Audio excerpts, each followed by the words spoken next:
Assalamualaikum warahmatullahi wabarakatuh. Selamat datang Sobat Sains Islami. Pada kesempatan kali ini, kita akan membahas seputar kebenaran sains yang ternyata sudah tertulis di dalam kitab suci Al-Quran. Bersebelum itu, buat teman-teman semua, jangan lupa like, subscribe, dan share video ini ke teman-teman lainnya agar kita bisa belajar bersama-sama. Seiring ilmu pengetahuan kian berkembang, semakin banyak fakta sains di dalam Al-Quran terbukti. Fenomena-fenomena alam yang terjadi ternyata sudah tertulis di dalam Al-Quran. Isi Al-Quran tak hanya berisi tata cara ibadah dan ketuhanan, melainkan terkandung banyak ilmu dan hikmah di dalamnya yang hingga kini belum seluruhnya terungkap. Hal ini menunjukkan Al-Quran bukan karangan manusia, melainkan firman Allah yang kebenarannya tak diragukan. Berikut ini 7 fenomena sains yang ternyata sudah tertulis dalam Al-Quran. Yang pertama, pertemuan dua laut yang airnya tidak menyatu. Di dalam Al-Quran telah dijelaskan bahwa ada dua laut yang saling bertemu, namun di antaranya memiliki batasan. Hal ini terjadi di Selat Gibraltar yang menghubungkan lautan Mediterania dan Samudra Atlantik. Fenomena bertemunya dua lautan ini ternyata telah dijelaskan dalam Al-Quran 14 abad silam dalam surah Ar-Rahman ayat 19-20. Dia membiarkan dua lautan mengalir yang keduanya kemudian bertemu, antara keduanya ada batas yang tidak dilampaui masing-masing. Yang kedua, api di dasar laut.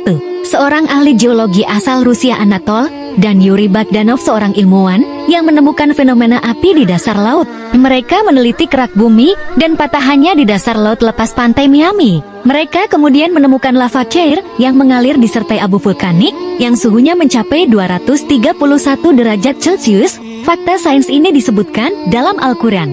Dan laut yang di dalam tanahnya ada api. Quran Surah At-Tur ayat 6. Ketiga, garis edar tata surya. Tata surya merupakan bagian dari alam semesta yang sangat luas. Bumi yang kita pijat hanya salah satu planet yang ada di tata surya. Selain matahari, semua planet dan satelit dalam sistem gravitasi matahari bergerak sesuai garis edar yang telah ditetapkan. Hal ini juga tercantum dalam isi Al-Quran, yaitu dan dialah yang telah menciptakan malam dan siang, matahari dan bulan. Masing-masing dari keduanya itu berada di dalam garis edarnya.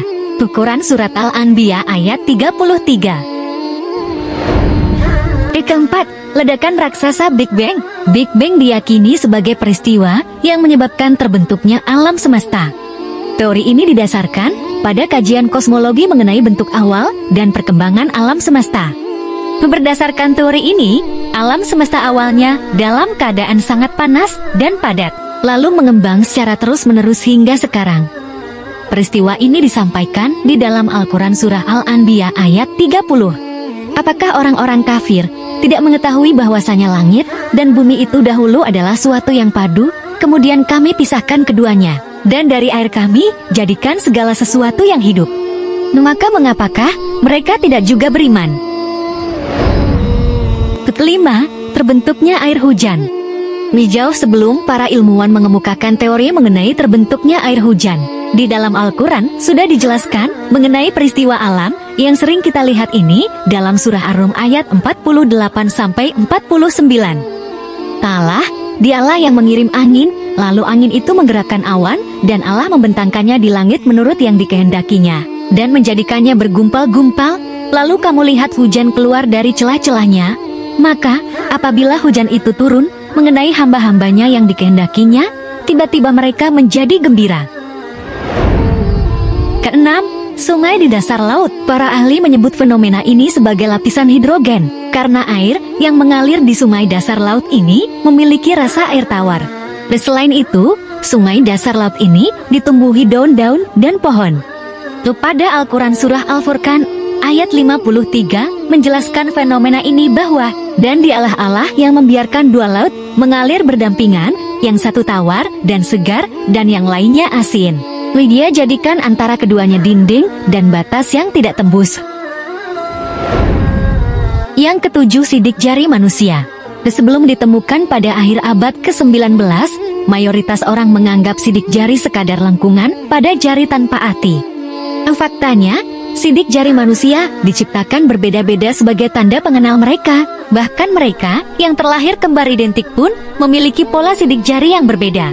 Kesempurnaan jari manusia ini dijelaskan dalam Al-Quran dalam surah Al-Qiyamah ayat 3 yang membahas rekonstruksi jemari manusia.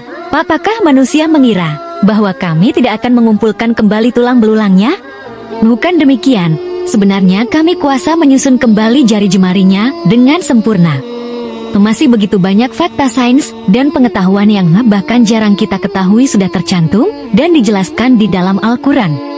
Selalu ada pengetahuan baru yang dapat diambil darinya. Terima kasih buat teman-teman yang sudah menonton video ini hingga selesai. Terus sampai jumpa di konten pengetahuan selanjutnya. Wassalamualaikum warahmatullahi wabarakatuh. Wallahu a'lam bishawab.